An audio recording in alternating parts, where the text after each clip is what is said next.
everyone, I'm Leila, and I'm just waiting for my co-facilitator, Joe, to join, and then we'll start this week.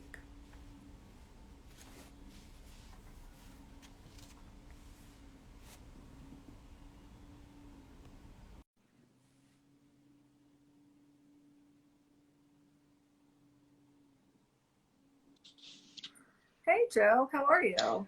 Hey, Leila, how are you? I'm doing well. I'm happy to talk to you this week. My name's Leila Ostad. I'm the PowerBack program manager, and we're with Joe Mondi, who's the program manager assistant. And we both work for a PowerBack, which is operated by a Partnership for Change, a New Jersey nonprofit. You can find us on the web at a partnershipforchange.org. And this is our weekly installment of our Instagram Live, Thursdays at 4 p.m. And Joe and I really wanted to talk to you this week about physical abuse. And in coming up with a topic, Joe and I were thinking about, physical abuse is really interesting because when most people think about physical abuse, they tend to think about, the really obvious types of physical abuse, which, you may think of punching or kicking or hair pulling. And our minds kind of go to the physical abuse that leaves bruises or scars or broken bones.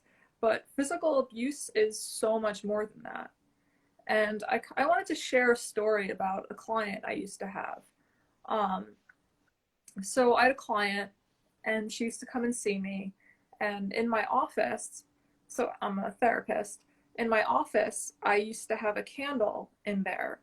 And it was never lit, but it was just a pretty little decorative candle. And she used to always face away from the candle. And I kind of just thought it was the way she was sitting on the couch. Abusive relationship, and she had brought up how her partner had been physically abusive with her, and he had kicked her and punched her and pushed her. um, when I'd asked her about the abuse, she named that. But something he also used to do was, she loved candles, but when the candle was lit, he used to take the candles and throw them against the wall, and the wax would go everywhere. And then he would force her to clean up this dried wax that was on the wall and on the couch. And she winded up just really hating candles after that. And some of us would hear that and think, wow, that really sounds terrible. But we wouldn't really connect that with physical abuse. And it is physical abuse. Because even though the candle wasn't hitting her, or he wasn't hitting her in that instance, he was using his physical self, his physical being, to cause intimidation and to threaten her.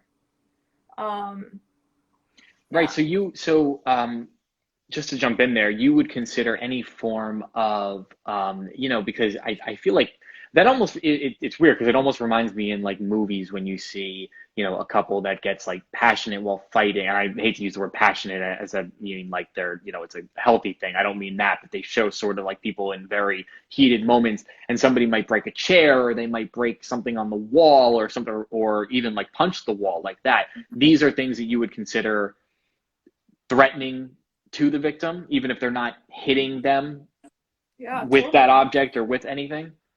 Yeah, because it shows that I can hit this wall. Like, I have this power and I have these hands and I can break something. I can break this wall and I can hurt you.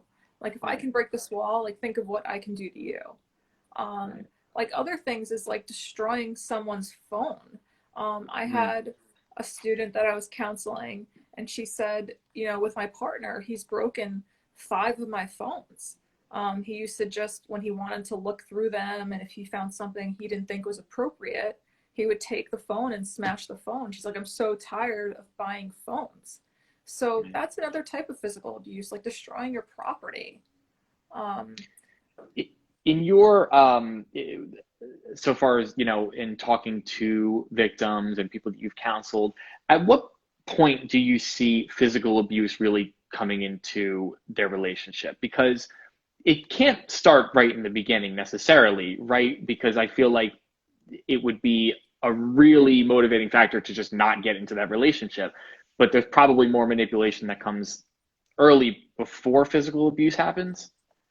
Yeah, so with physical abuse, it's usually seen towards towards the end of the abuse, if that makes any sense. So usually there's emotional abuse.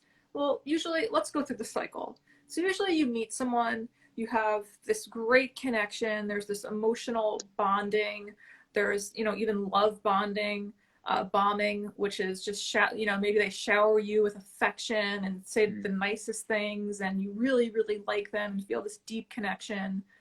Maybe it's not that way, but a lot of times it is. um, and then you start to notice some things. You start to notice that maybe they're possessive, or maybe they're jealous. And you may just think, oh, it's cute, or it's endearing, or, oh, they're doing it because they care about me. And then eventually it will get to physical abuse. Or some relationships don't follow that pattern at all, and it begins with physical abuse. So it really depends. But Mm, I always say that once a relationship is physically abusive, that it will always be physically abusive. right. Um, and with physical abuse, I always tell, my friends, my family, my clients, people I work with, that, we have to keep our eyes open, because it's not just physical abuse, isn't just broken bones. It's not just, you know, bruises. It encompasses a whole lot of intimidation, threatening. It's even like if you're in a room and you want to leave and your partner is blocking the door and is forcing you to stay there and listen, or stay there when you don't want to be there.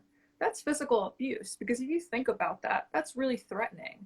Like, if you were Right. in that position, how would you feel if your partner was standing in the doorway not letting you leave? Are there any places that are particularly um, like the most dangerous, that you might be the most vulnerable as a victim, to be physically abused? Yeah, so any places that you're more private, are usually places that you're more prone to be physically abused. So places that are more private could be your bedroom or a car, because you're alone, Mm, and it's easier access for the abuser. Uh, and just because there's easy access and you're alone, that's a lot of times, especially if you're a teen, sometimes with a car, that's the only really spot you have alone. I used to counsel another student, and that's where a lot of the physical abuse would take place, in her partner's car, is where wow. she would And I'm sure a face lot of people that would consider abuse. that a public place. I mean, you're in a car and you could be around people, but that's crazy to think that that is a particularly dangerous place, for people. Because yeah, I guess it does give a sense of privacy to the people that are in the car. You know. Yeah, especially, I mean, like, think of a dark road, or if you're, Mhm. driving in an area that's not well lit, or, somewhere, where there's no other cars, or in a parking lot. There's a lot of privacy there, especially if you share, where you live with parents, or you're always with friends or something. Being in a car with someone really is a vulnerable spot for you if they're dangerous. And I wanted to add too about being in a moving vehicle with somebody. Um, that I think, to my understanding, could also be a form of physical abuse. If you would agree that when if some well, not just driving with somebody, but I mean if the driver is using the speed of going 100 miles an hour, to scare the people in the car, would you consider that a form of physical abuse as well? Yeah, definitely. Because if someone's using, um, a car to intimidate you, or threaten you, to threaten your being, your well-being, that's totally physical abuse. It's threatening, like, your safety. Right. And just imagine, like, being in a car with someone who's angry, um, and they're going a super fast speed at 90 miles an hour, 80 miles an hour, 100 miles an hour, and they're mad at you and they're screaming. Hmm. That's a really scary position, because one wrong, turn, and you're both dead. And Right. that's a really scary. You have no power in that moment. You have no control in that moment. If we think about abuse, abuse is about power and control. And in that moment, that person has all of the power and control over your Right. safety and, Right. your life. So, that's a really good point that you brought up. Yeah. Well, yeah. I mean, thank you for having this conversation. I think it's good that people understand. you know, all the different kinds of abuse. You've gotten into technological on here before, and I know you've gotten into emotional. Physical, I think, like you said, it's one that people, when they think about abuse in general, dating abuse in general, it's, oh, it's a person hitting another person. But obviously, we know there are so many other forms that can take Yeah, place. But I'm glad we talked about this one because there are, even within physical abuse, you know, situations that people don't understand to be, you know, actually threatening to a person and psychologically damaging and physically damaging, you know, even if it's not uh, hurting you in that moment physically. So, definitely, definitely. So there, yeah, yeah, there's such a wide array, and that's in that actual topic of physical abuse, such a wide right. spectrum.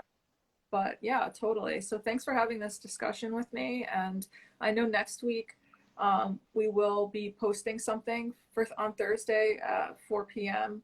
Um, it will be Christmas Eve for those that celebrate, but we still be posting something. So we look forward to having, you guys post what you guys think about, this discussion we had, and DM us with any questions, any comments. We love getting DMs from you guys. We love getting questions. We love getting comments. And once again, I'm Leila. I'm the PowerBack manager. And this is Joe, the PowerBack program manager. Our program is operated by a Partnership for Change. You can find us on the web, a partnershipforchange.org. Um, and we look forward to seeing you next week. And I hope you guys have a great week. Take care. All right. Take care. Thanks, Lily. Thanks.